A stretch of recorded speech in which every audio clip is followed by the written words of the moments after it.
Lucas capítulo número 16.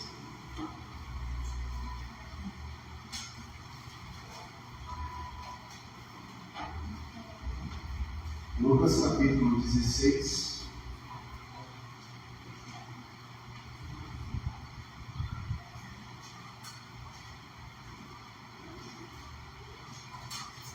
Nós vamos fechar esse capítulo, viu, queridos? Verso 19 ao verso 31.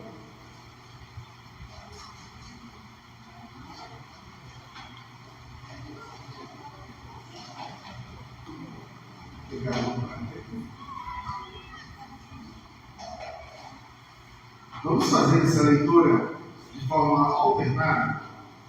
Você participa lendo comigo também os versos pares. Lucas 16, eu vou ler o 19. O rico e o mendigo, tá? Hoje é o nosso assunto. Havia certo homem rico que se vestia de púrpura e de linho finíssimo e que todos os dias se regalava esplendidamente.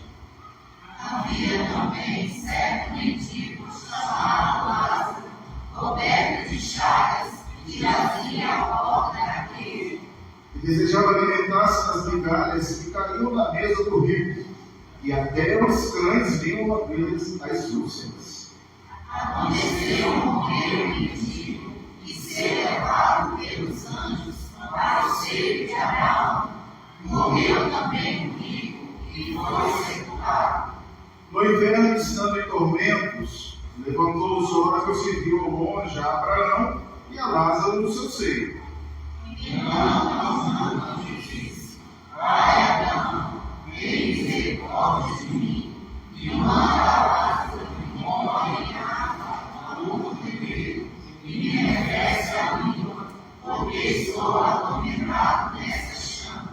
Disse, porém, Abraão: Filho, lembra-te de que recebeste os teus bens em tua vida, e Lázaro igualmente os males. Agora, porém, aqui ele está consolado, tu em tormentos.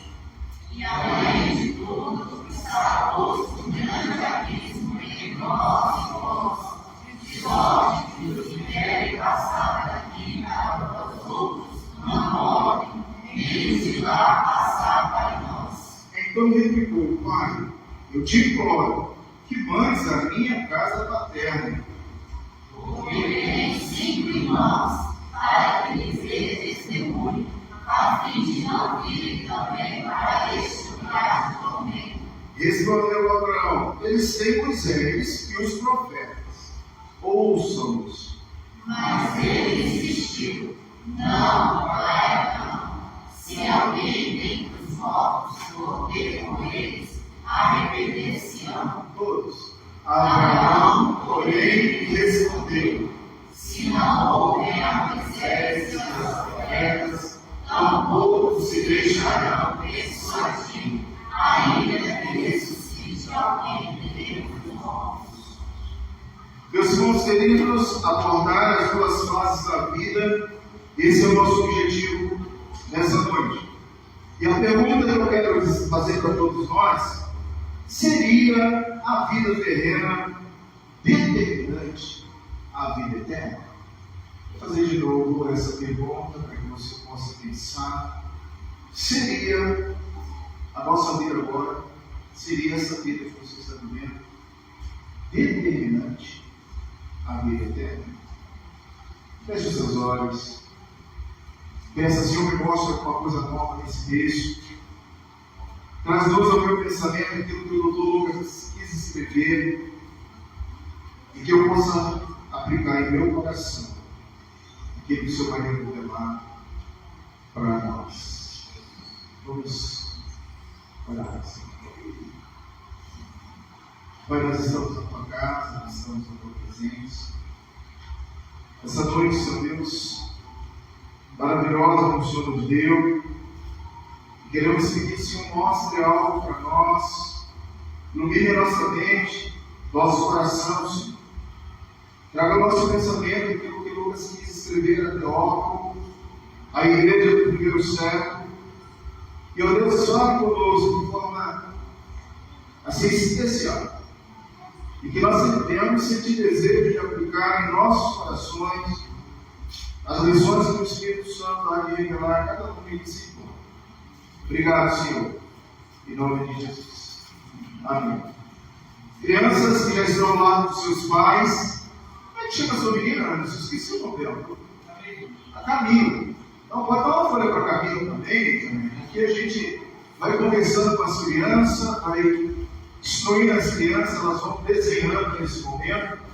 Então, as nossas crianças desenhar, cria um desenho de um homem rico e depois de um homem muito humilde, bem simples, um mendigo, que além de ser bem mendigo, ele tinha problemas na pele, tinha úlceras, né? Os cães vinham lamber essas feridas. Então, pense em duas pessoas, o rico e o mendigo. Depois, cara, você vai me mostrar o que você entendeu e o que você desenhou, vai entregar para o pastor. No final, todas as crianças vêm aqui e pregam para mim, aquilo que elas entenderam. Então, hoje, nossa história, meus irmãos queridos, vai nos remeter à segunda parábola mais conhecida da Bíblia. A primeira parábola é do filho pródigo, como nós passamos recentemente. Quem ele nunca ouviu dizer essa história que está aqui? Eu confesso que quando eu era pequeno, criança, eu ficava pensando nessa cena, quando eu vi os pastores pregando. Eu imaginava Lázaro chegando nos céus, eu imaginava o drama do rico, que tinha tudo, que teve tudo, e que teve uma grande decepção depois dessa vida física. Essa, de fato, é a segunda mensagem, ou quiçá a primeira para muitas pessoas, de mais destaque na Bíblia. Mas, irmãos, você sabia, em contexto anterior, nós paramos no versículo 18, na abordagem, no contexto posterior, no domingo passado, você estudou e nós estudamos que Deus conhece as motivações que procedem do nosso coração, porque o Senhor está trabalhando entre duas parábolas. Ele prega ensinando e reprovando os atos dos fariseus, e ele nos traz a memória algo da lei. E dentro do contexto da pregação do domingo passado, nós percebemos que Jesus ele tinha duas mensagens claras. A primeira, Deus revela na lei e nos profetas, isto é, o chamado Antigo Testamento, porque Jesus tinha em suas mãos o Antigo Testamento. Ele então revela, ele mostra a lei moral para os fariseus. E Jesus está agora tratando de forma bem aviões com essas pessoas, os fariseus, a respeito da lei moral. E no domingo passado nós vimos também que eles eram superficiais. Essa palavra já apareceu hoje nesse culto pela manhã. Muitas pessoas gostam e querem viver na superficialidade da palavra de Deus, da Bíblia.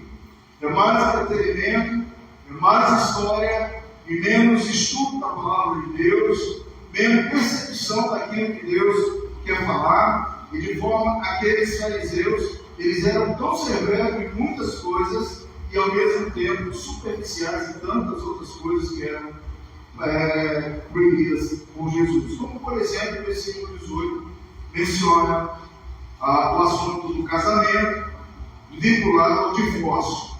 Foi quando nós tratamos no domingo passado sobre a questão do divórcio, da dureza do coração das pessoas, dos homens. Lembra que os fariseus, eles se separavam porque quando uma esposa queimava o arroz, o feijão, a comida, na lei deles dava direito de separação. Ou quando ele encontrava uma jovem senhora mais nova, eles podiam trocar aquela de 50 por uma de 25. E isso durou entre eles até 200 anos depois. Essa tradição entre eles foi uma tradição que Jesus condenou. Jesus está condenando isso. Visto isso, agora Jesus traz uma nova parábola. ele vai concluir esse assunto no capítulo 16. E hoje, o nosso resumo é: o Espírito Santo fala nas Escrituras. O Espírito Santo, ele é aquele que nos alerta, é aquele que nos desperta, é aquele que vai, através dessa parábola, com certeza, falar no seu coração. E a gente então começa perguntando: seria essa vida terrena determinante para a vida eterna? O que nós podemos entender em relação a isso é o que nós vamos ver do versículo 19 ao versículo 31. Essa parábola, queridos, fala sobre um homem ostentoso, um homem rico. Então, crianças podem desenhar a primeira personagem, um homem rico, e a segunda personagem, Lázaro. Então, dentro desse contexto, nós temos duas pessoas. Existiria alguma conexão do capítulo 16, de 1 a 18, com essa parábola? Muitos teólogos, pastores, estudantes da palavra de Deus, vêm dizendo que não, que essa parábola ela está fora de contexto no capítulo 16 e que deveria estar abrindo o capítulo 17, na organização do crânio. Mas podemos sim perceber que Jesus está tratando de algo semelhante ao que ele já tratou atrás. Ele já tratou no capítulo 15, como ele denuncia a atitude incorreta das pessoas. Quando ele chega no capítulo 16, ele abre mostrando o uso pecaminoso das possessões materiais, pessoas que estão vinculadas aos bens materiais, são esbanjadores, lembra da parábola do administrador infiel, e a partir então dos versos 19 e 31, como se fosse agora um clímax máximo daquilo que Jesus está combinando entre o capítulo 15, o capítulo 16, até o contexto posterior. O que nós podemos perceber aqui, meus irmãos, é que o homem rico dessa parábola ignorou completamente a necessidade de fazer amigos para si por meio da injustiça, como nós vimos no capítulo 16, verso 9, a adoração a Mamon, ao dinheiro. Ele, então, achava que poderia controlar e dominar todas as coisas, inclusive a morte. Eu acho que no imaginário nosso, quem viveu a década de 80, 90, e assistiu o Super-Homem, lembra da imagem daquele homem forte, poderoso, né, que aparecia nas telas do cinema, o Super-Homem. Nada podia deter o Super-Homem, e a gente viu o fim trágico do Super-Homem. Um acidente. Ele colocou uma cadeira de rodas, foi desviando, e faleceu. Super-Homem morreu. Isso nos faz lembrar que pode ser o homem mais poderoso, o homem mais rico do mundo, e que diante a essa transição do mundo físico, o mundo espiritual, todos nós vamos um dia atravessar esse portal. Não adianta adorar Mamon, Deus do dinheiro e da injustiça. Era o tipo de pessoa que, em razão de sua riqueza, deveria ter tido em autoestima pelos homens que ali estavam, pelas pessoas que estavam ao seu redor, porém o seu egoísmo, porém a sua falta de amor, repugnante foi aos olhos de Deus. Dê uma observadinha no capítulo 16, verso de número 15, onde nós lemos da seguinte forma: mas Jesus lhe disse: vós sois os que vos justificais a vós mesmos diante dos homens. Vocês querem se justificar diante dos próprios homens. Jesus reprovando mais uma vez a ação daqueles fariseus, lembrando que tudo vai convergir para os fariseus. Jesus está mencionando e trabalhando com os fariseus aqui, e dessa forma ele vai então trazer a palavra clara para os fariseus e para nós também. era assim, repugnante aos olhos de Deus a atitude daquele homem que ali estava. Além disso, ele era justamente o oposto do samaritano. Lá no capítulo 10, o povo samaritano, já passamos por isso aqui. Lembra da história do povo samaritano? O homem então vê alguém caído, trata daquela pessoa, paga a estalagem, paga alguém para tratar, para curar. O povo samaritano nós conhecemos também a parábola do povo samaritano. Esse homem era o oposto do povo samaritano. Ele era tudo, menos justo. Ele era tudo, poderoso e rico, menos bondoso. A lição do versículo 19 ao versículo 31, ela vai ser dividida em duas partes. A primeira parte, veja, coloca o seu dedo, vai do versículo 19 ao versículo 22, está abordando a primeira parte. E a segunda parte vai do 23, versículo 23 ao versículo 31. Duas partes. Nós podemos então ver, na primeira parte, o confronto com o homem rico e o pobre mendigo que ele está vivendo na vida física. Então, você tem no versículo 19 ao versículo 22 a vida física. No versículo 23 ao versículo 31, verdades reveladas por Jesus nessa nova vida que nós vamos viver, na vida eterna. Então você quer mais observar hoje a vida física ou a vida eterna? Você vai fixar os seus olhos hoje no aqui ou no porvir? E sempre fazendo a pergunta de reflexão: essa vida aqui agora, ela é determinante para a vida do futuro? Essa é a nossa pergunta de hoje. Seria a condição daquele homem que era um homem rico, ostentoso, ou a condição de Lázaro, humilde, e precisava de tudo, do acolhimento, da comida, do tratamento?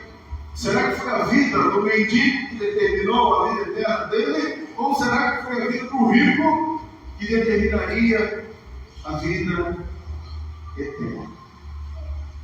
Mas hoje você está mais para a vida física ou mais para a vida eterna?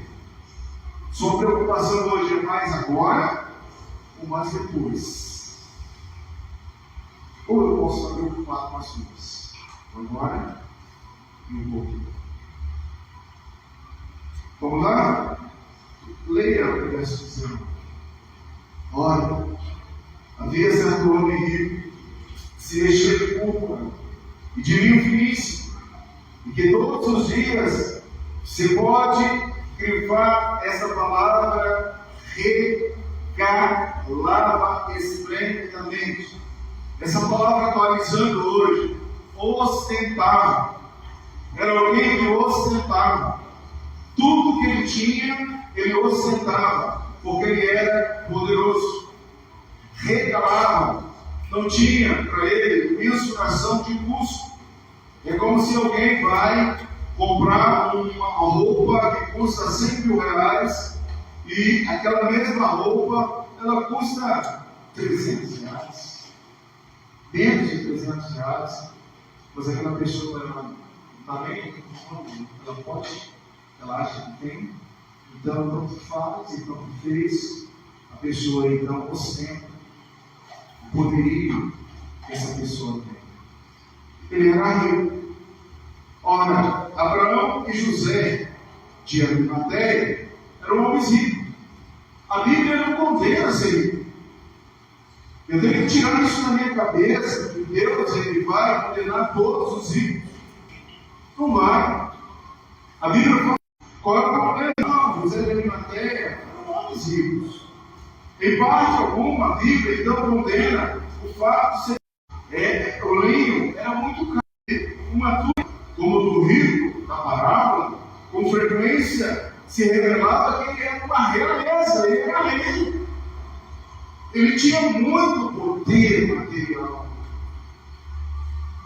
Ele pertencia àquela classe de pessoas que se aplica bem ao poder do rico.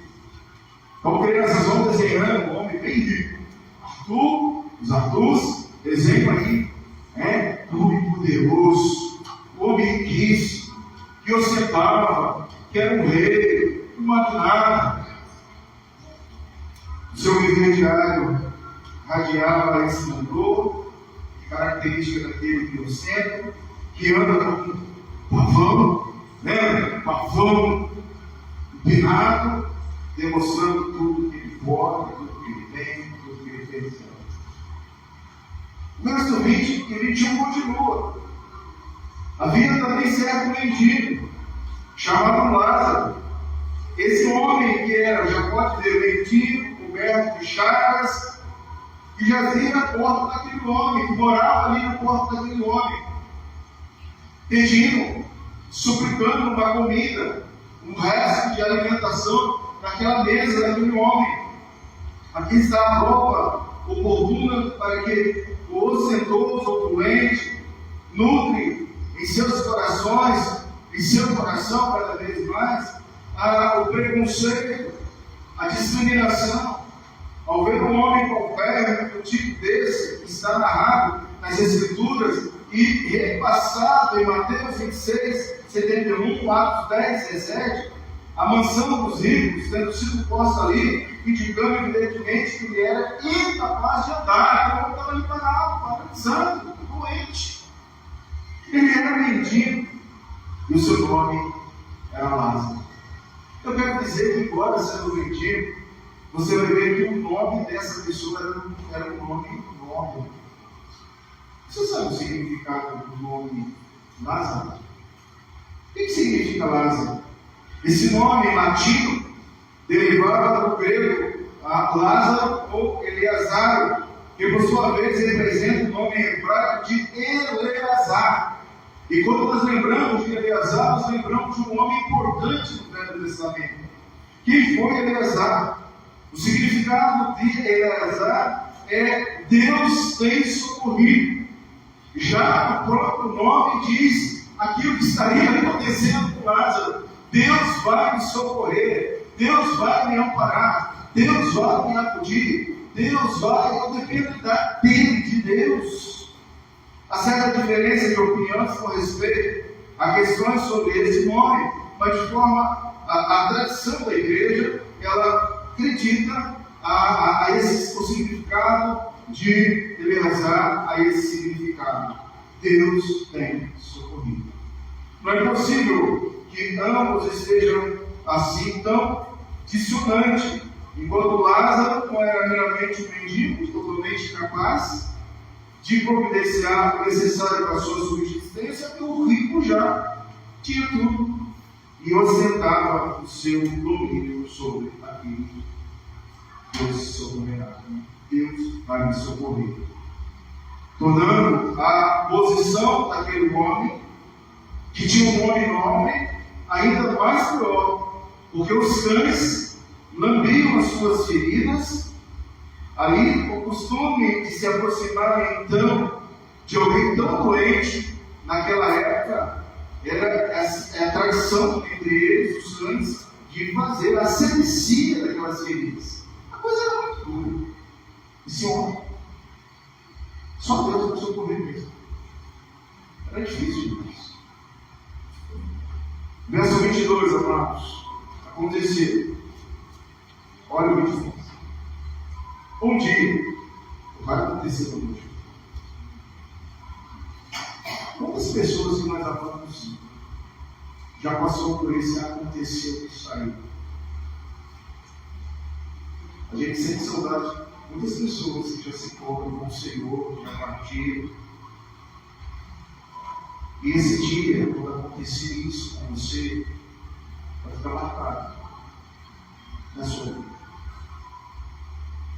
Eu lembro que era uma terça-feira, período de carnaval, 3 horas da madrugada, o telefone toca na cidade de Valência.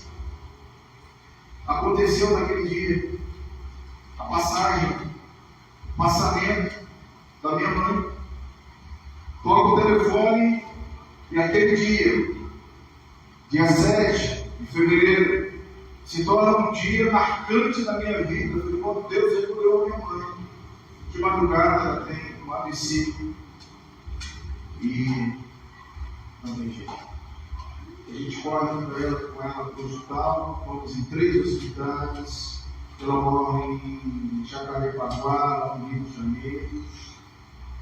E quando a gente chega naquela última visita, depois de uma semana de dor, de luto, de choro, olhando aqueles aparelhos que a gente não gosta muito de ouvir, de barulhinho, só quem é da área já acostumou, lembra aqueles aparelhos, tocando. E aí tem um médico, ó, só o médico vai fazer passamento para fora, e era visível. Eu e minha irmã, no horário de visita. Ela esperou a gente chegar. Deus permitiu, ela esperou. Deus permitiu que a gente chegasse lá. E aconteceu. Eu quero que você olhe para esse versículo aí, por essa pequena palavra. E se eu fosse fazer um sermão puritano, falaria só nesse versículo, nessa parábola. Nessa palavra aí, 22. Aconteceu. Nós esperamos que aconteça isso. Mas assim como nós nascemos, meus irmãos, é a maior realidade da vida humana, dessa vida física, é que vai acontecer. Pode ser hoje, pode ser amanhã, pode ser daqui a 10 anos, pode ser daqui a 20 anos, pode ser eu não sei quando, graças a Deus, que ninguém sabe quando vai ser a sua hora. Mas vai acontecer. E quando isso acontecer, aí abre-se uma nova realidade para nós. Deixe essa vida física e começaremos a vida espiritual. Deixaremos aqui o pecado, deixaremos aqui as dores, deixaremos aqui as lutas, deixaremos as intrigas, deixaremos as invejas, deixaremos os problemas relacionais e interrelacionais, deixaremos tudo que hoje para nós é difícil de lidar, é difícil de acertar, é difícil de perdoar, é difícil de amar. Quando você fechar os seus olhos e acontecer isso na sua vida, acabou. Ficará aqui tudo, ficará a sua família, ficará os seus bens, ficarão suas coisas, e eu digo mais, os seus não vão demorar muito tempo. Nós temos que, a primeira coisa que fazem é que nós temos que doar a roupa da falecida, do falecido. Na vida dos pastores, que acontece na vida dos pastores, os pastores não têm bens, então a viúva já coloca a ver os livros dos pastores nos seminários, porque os seminários não têm dinheiro, então eles vão fazer uma festa, vão comprar tudo a preço de banana. É assim. Eu mesmo na Campinas, eu cheguei a comprar muitos livros. A viúva chegava lá, não precisa de dinheiro. E a gente lembrava, aquilo ali ia ser útil no nosso ministério. O pastor já vai lá agora. Vai acontecer isso. Um dia vai acontecer. Aí eu volto para a pergunta: o que determina a sua vida eterna é agora? Será que o meu, a minha vida agora é determinante para a vida eterna? Olha, o que nós estamos trabalhando aqui, que Jesus está trabalhando, e agora a gente vai começar a entender algumas coisas da vida eterna. Porque nessa vida física você só tem 2 classes. Você tem a classe daqueles que ostentam, que tem muito dinheiro, que tem muito poder. A classe daqueles que têm preconceito, discrimina. A classe daqueles que são humilhados, não tem nada. Nós temos essas 2 coisas, nós já lidamos. Eu tenho certeza que você tem experiência nessa vida física de ter sofrido discriminações, preconceitos daqueles que têm. Eu posso, eu tenho, eu sou poderoso, eu sou melhor do que você. Talvez pela graça e misericórdia do Senhor você não chegou num estado tão deplorável de mendigar a comida, de não ter a saúde, de estar sendo uma das pessoas que tiveram por aí, gente. Essa é a realidade desse mundo físico.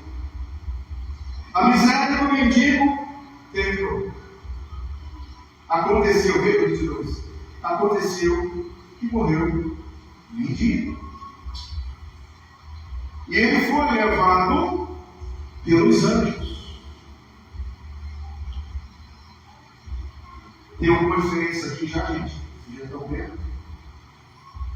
Quem é que te conduz? Faleceu na minha igreja lá de Barra do Piraí, presbítero que cantava campainhas de ouro. Eu não vejo tanta escura. E eu nem sei cantar essa música.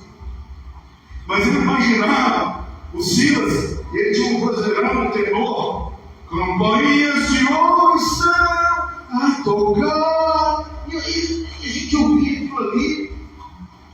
Eu, na idade do Arthur, eu pensava, Arthur, que quando eu chegasse nos céus, as campainhas iam tocar. Chegou meu filho, chegou na sua casa, na sua morada. E isso é imediatamente. A gente tem o hábito de esperar um dia para o outro, né? Se tocou, mas não está mais ali, não. Ali é sua matéria. Os anjos, Deus dá ordem, alguns anjos vai lá buscar meu filho. Está chegando um redimido pelo sangue do Cordeiro. Está chegando Israel. Campainhas tocarão, anjos te levarão. E não assuste quando isso acontecer com você, porque é por isso que nós estamos aqui trabalhando, ouvindo a palavra de Deus. Agora, esse é o momento certo de entender isso, porque o rico não compreendeu. Talvez, irmãos, nós precisamos lembrar que acontecerá isso conosco. Ele morreu. Se também foi ou não sepultado, não se faz menção aqui. Se houve um verdadeiro funeral, deve ter sido tão obscuro, porque Lázaro era o quê? Era como muitos indigentes. Quantos indigentes morrem por aí, andando? Ninguém sabe para onde mais. É assim. A Bíblia fica quieta sobre o funeral desse homem. Enquanto a partida ocorre, que a alma de Lázaro é de suma importância. Ele, porque a alma dele, do homem ou seu espírito, é a verdadeira pessoa. A verdadeira pessoa não é a carne. A verdadeira pessoa não é aquilo que ele tem. A verdadeira pessoa não é aquilo que ele ostenta ter. Eu posso ter muita coisa e não ter nada. Eu posso não ter nada e ter tudo. Porque você é a sua alma, é o seu espírito, é o que está dentro de você. Você não é vazio, você é um ser amado por Deus. E aí eu vou estar escolhido antes da fundação do mundo. E então, veja, não é essa vida física que vai definir a vida eterna. É o projeto de Deus para você, para a sua família, para os seus filhos. Para aqueles que estão a ouvir a palavra de Deus. Deus te ama antes que você existisse. Não é sua condição agora, fisicamente, que define ou não a vida eterna. Queridos irmãos, os anjos, nós cremos na doutrina dos anjos. Eu creio que existe anjos. Mas eu creio dentro daquilo que Deus fala dos anjos. O que você sabe dos anjos? Primeiro, os anjos são assistentes de Cristo. Cristo dá uma ordem, imediatamente os anjos cumprem. Segundo, são benditos arautos de boas notícias concernente à nossa salvação. Se é alguma coisa que anjo gosta de fazer, é dizer para você: hoje o Senhor te chama, hoje o Senhor quer te dar uma nova vida, hoje o Senhor quer te dar entendimento, percepção da sua salvação em Cristo Jesus. Eles são arautos. Veja Lucas 2, 14, 2, 24, 4, 7. O anjo foi lá e falou para Maria: Maria, você vai dar luz, vai ter um filho, o seu nome será Jesus. Seu sangue é exaltado, Jesus Cristo é exaltado. Os anjos, nesse exato momento, sabe o que eles estão fazendo? Estão no grande coral celestial. Estão cantando, os anjos, glorificando ao Senhor Deus. São coristas, celestiais. Os anjos, isso tudo tem referência, tá, irmão? 1 Coríntios 3:1, Apocalipse 5:11. Os anjos são defensores do Filho de Deus. Do Filho de Deus, de Jesus. Daniel 6:22. Salmo 34:7. Não o julgarão, porque quem vai julgar? Deus. São aqueles que estão ao nosso redor. Deus envia anjos para que você não caia em nenhuma pedrinha. Nada te acontece. Deus envia os anjos. Só isso. Anjo não pode ser adorado. Anjo não é Deus. A figura de anjo não é para ser idolatrada. Você não tem que ficar vendo um anjo com a bola de fogo. Oh, está chegando. Não pare com isso. O anjo, ele é um assistente exclusivo de Deus, a ordem de Jesus. Só isso. A nossa ordem. Tá? Você não tem somente um anjo da guarda. Nós temos vários anjos que nos protegem. Não é só um anjo, são vários anjos. Deus dá ordem dos seus anjos para nos guardar. Então veja, o versículo diz que imediatamente Lázaro foi levado pelos anjos. E eu acredito nisso. E quando você partir, quando acontecer no nosso dia, anjos virão. Mas, irmão, se exige anjos, existem demônios. É o outro lado. Se existem anjos que vão nos conduzir para os céus, existem demônios que vão conduzir como foi o rico, né? Que também morreu. E veja o versículo que segue aqui. Então, do falecimento do rico, 23, 22, aconteceu que morreu o mendigo e foi levado aos céus. Porém, o rico foi sepultado no inferno. Ele foi levado para o inferno. Teria havido um funeral estranho? Pode ser que sim, note o significado do contraste. Nada se diz do funeral, do mendigo. Em contrapartida aqui, nada se diz a respeito da alma do rico, o que lhe aconteceu no momento da morte. Irmãos, isso significa que nesse instante nós estamos aqui, pessoas que morreram sem Cristo, nunca mais sairão do inferno. Eu tenho que trazer na memória da gente algumas coisas aqui. Primeiro, descrever que o rico era alguém que ostentava, era ostentoso, como até estando no inferno. Na presente parábola, aqui, Hades, claramente, é um lugar de tormento e chama. É o inferno. De modo que o inferno poderia ser traduzido da correta forma de Hades.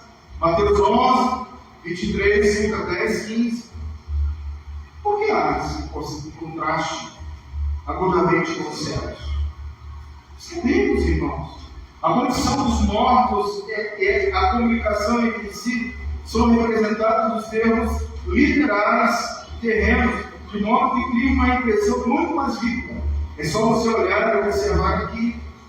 Isso não elimina o fato aqui apresentado das verdades definitivas acerca da vida por mim, as quais os que partiram não estão dormindo.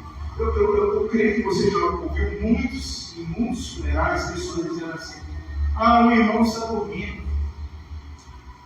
É um sono profundo.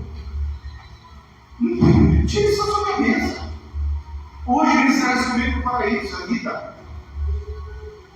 Não é morte, é a vida. Não é um sono profundo. A vida. E a vida dos dois lados.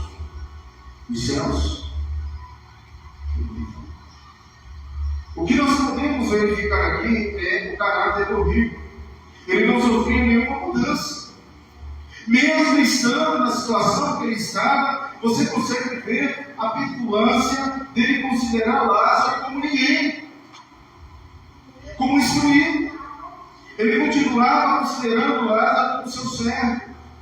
Não tem vergonha de pedir um favor da mesma pessoa que ele nunca ajudara antes. Ele se ordena, manda para Abraão, manda esse servo, manda esse mendigo, molhar a ponta do seu dedo na água para refrescar a minha mão. Ele está dando ordem a Jesus. Pai Abraão é Jesus. 25, 26, Abraão repreende de uma maneira amigável, inclusive chama filho. Veja 25, 26. Disse Abraão, filho, porquanto o rico chamava pai. Quando o rico chamava de pai, ele chamava de filho, filho. Além disso, o sofredor não é um filho de Abraão, biologicamente falando, tem vínculo biológico com Abraão.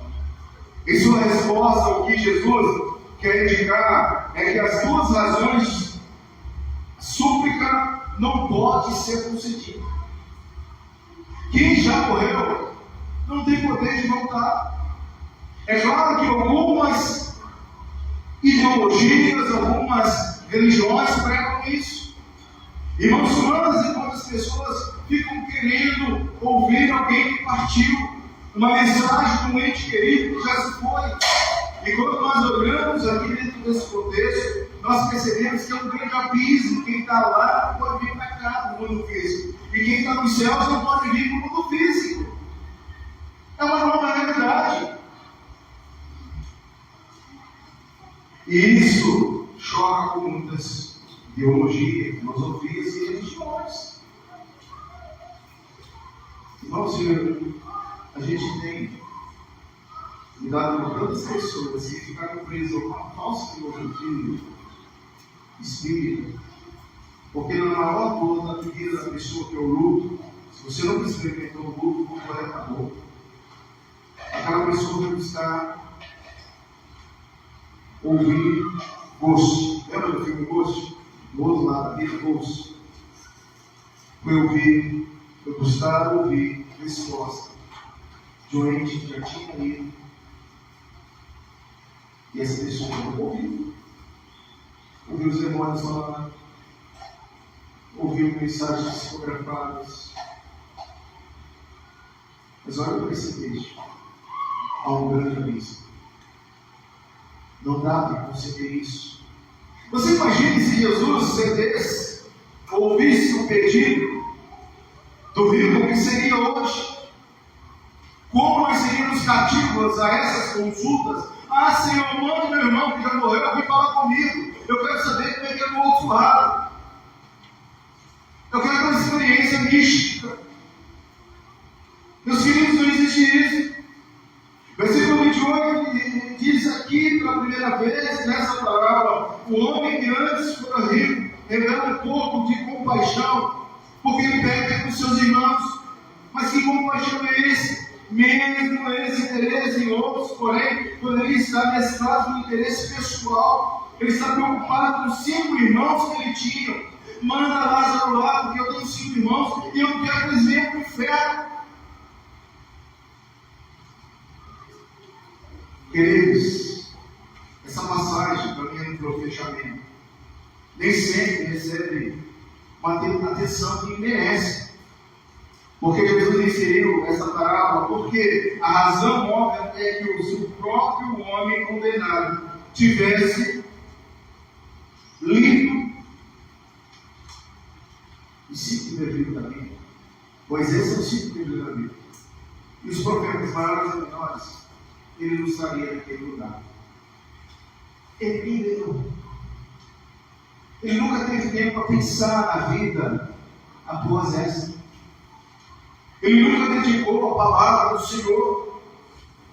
A razão é óbvia: o próprio homem condenado, se tivesse lido sinceramente Moisés, os profetas, apenas fizesse isso, não se meteria. Porque o que define a vida eterna não é essa vida física, não é esse momento que você está passando, não é o agora, mas é aquilo que Deus já fez antes da fundação do mundo. Nos escolheu, nos elegeu. Abra o coração, abra a mente, leia os livros santos, dedique sua vida ao Senhor. Verso 30, amados: como equivocados estavam com ele.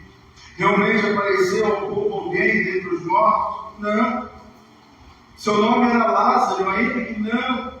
Da parábola, a história mostra, João capítulo 11, a figura do bom pastor. O resultado foi que os inimigos de Cristo, os fariseus, queriam matar o Lázaro, que estava anunciando e pregando a palavra de Deus. No final da história diz assim: eu sou Lázaro, eu vou ser moído, transpassado, humilhado, rejeitado, magoado, ferido por vocês. Eu sou Lázaro, e vocês não estão me ouvindo. Eu estou aqui entre vocês.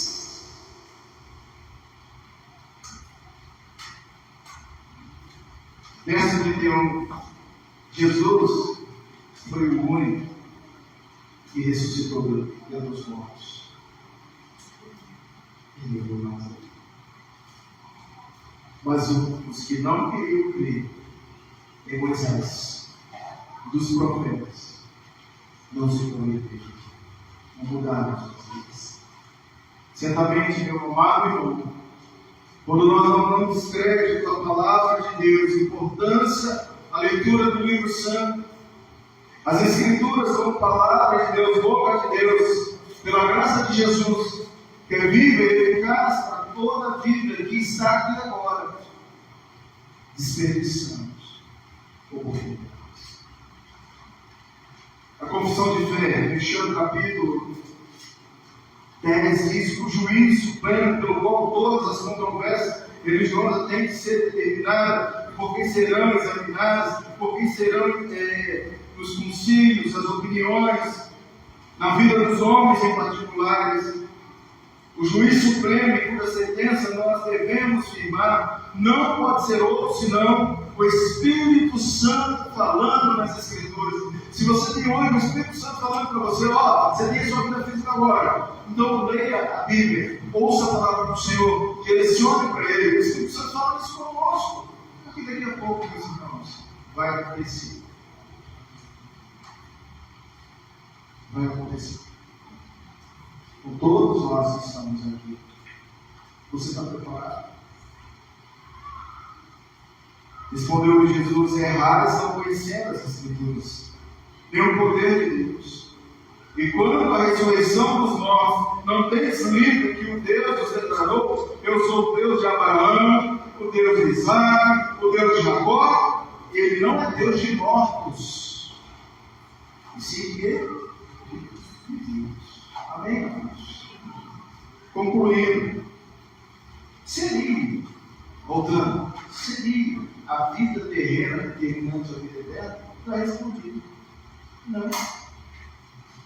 Na cosmovisão teológica, não é a vida determinante, é vida terrena determinante a vida eterna. A Bíblia ensina que antes da fundação do mundo, foste predestinados por Deus a ter a vida eterna. Ainda sabemos que a soteriologia nunca dependerá do homem, mas de Deus. A salvação é um ato da graça de Deus.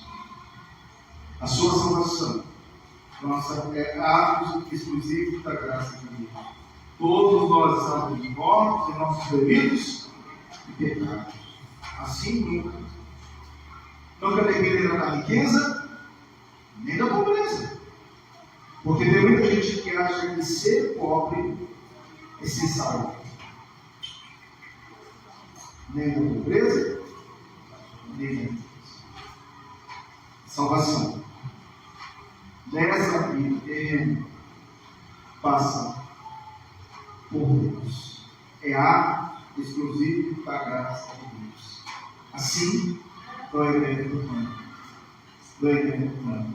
mas ação monergista de Deus. Duas perguntinhas para a gente terminar esse assunto dessa noite. O que essa passagem te ensinou? Pensa aí. O que essa passagem te ensinou, me ensinou? Um homem rico, vivendo em radiante esplendor, o outro em tormento, sofrendo tudo que tinha, Essa palavra nos traz uma grande lição. Nenhum pecado, seja ele de omissão ou de comissão, ficará sozinho. Acorda que alguém toca aqui. Acorda que alguém toca aqui. Vibra ali. Você usa o seu celular, por exemplo, aqui em Santa Maria.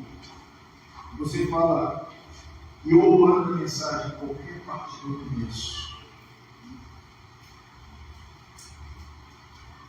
Para pense no celular. Você pode comunicar com qualquer pessoa. Deus te escolheu antes da fundação do mundo. Ouça a Bíblia. Ouça a palavra.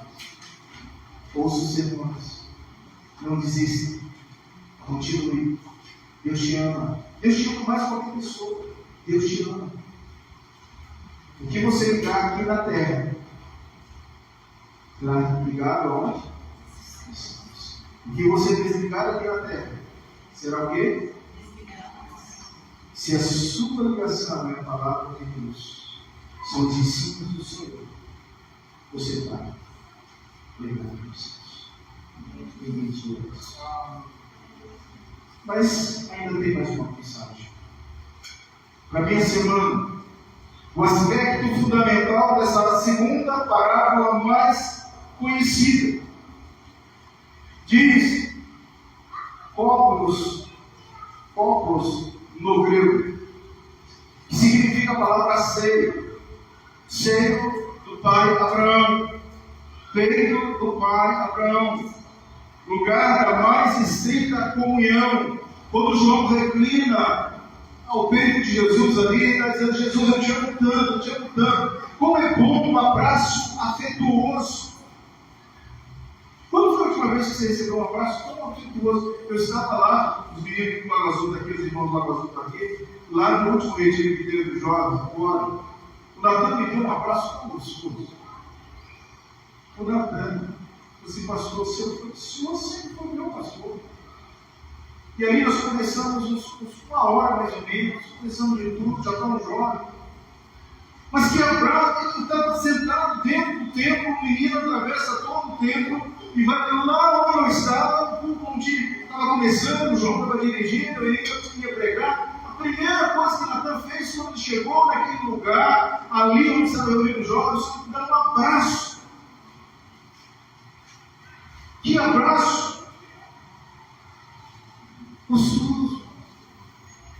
É assim que esse sermão, essa palavra nos ensina ao ser levado ao seio do pai Abraão, é estar em comunhão imediatamente com Jesus.